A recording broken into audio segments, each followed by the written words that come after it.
अनंत चतुर्दशी व्रत कथा। एक बार महाराज युधिष्ठिर ने राजसूय यज्ञ किया। उस समय यज्ञ मंडप का निर्माण सुंदर तो था ही, अद्भुत भी था। वह मंडप इतना मनोरम था कि जल व थल की भिन्नता प्रतीत ही नहीं होती थी। जल में स्थल तथा स्थल में जल की भांति प्रतीत होती थी। बहुत सावधानी करने पर भी बहुत से व्यक्ति उस अद्भुत मंडप में धोखा खा चुके थे।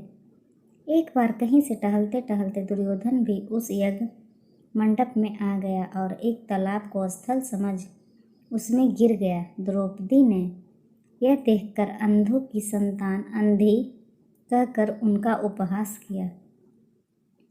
इससे दुर्योधन चिढ़ गया। यह बात उसके हृदय में बाण समान लगी।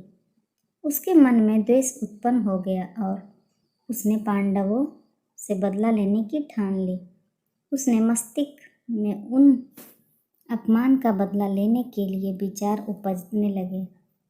उसने बदला लेने के लिए पांडवों को ध्रुवक्रीड़ा में हराकर उस अपमान का बदला लेने की सोची। उसने पांडवों को जुए में पराजित कर दिया। पराजित होने पर प्रतिज्ञानुसार पांडवों को 12 वर्ष के लिए वनवास भोगना पड़ा। वन में रहते हुए पांडव अनेक कष्ट सहते रहे। एक दिन भगवान कृष्ण जब मिलने आए तब युधिष्ठिर ने उनसे अपना दुख कहा और दुख दूर करने का उपाय पूछा। तब श्री कृष्ण ने कहा, हे युधिष्ठिर, तुम विधि पूर्वक अनंत भगवान का व्रत करो। इससे तुम्हारा सारा संकट दूर हो जाएगा और तुम्हारा खोया राज्य पुनः प्राप्त हो जाएगा। इस संदर्भ में श्री कृष्ण ने उन्हें एक कथा सुनाई। प्राचीन काल में सुमंत नाम का एक नेक तपस्वी ब्राह्मण था। उसकी पत्नी का नाम दीक्षा था। उसकी एक परम सुंदरी धर्मपरायण तथा ज्योतिर्मयी कन्या थी जिसका नाम सुशीला था। सुशीला जब बड़ी हुई तो उसकी माता दीक्षा की मृत्यु हो गई। पत्नी के मरने के बाद सुमंत ने कर्कशा नामक स्त्री से दूसरा विवाह कर लिया। सुशीला का विवाह ब्राह्मण सुमंत ने कौंडिन्य ऋषि के साथ कर दिया। विदाई में कुछ देने की बात पर कर्कशा ने दामाद को कुछ ईंटें और पत्थरों के टुकड़े बांधकर दे दिए। कौंडिन्य ऋषि दुखी हो अपनी पत्नी को लेकर अपने आश्रम की ओर चल दिए, परंतु रास्ते में ही रात हो गई। वे नदी के तट पर संध्या करने लगे। सुशीला ने देखा वहां पर बहुत सी स्त्रियां सुंदर वस्त्र धारण कर किसी देवता की पूजा कर रही थी। सुशीला के पूछने पर उन्होंने विधि पूर्वक अनंत व्रत की महत्ता बताई।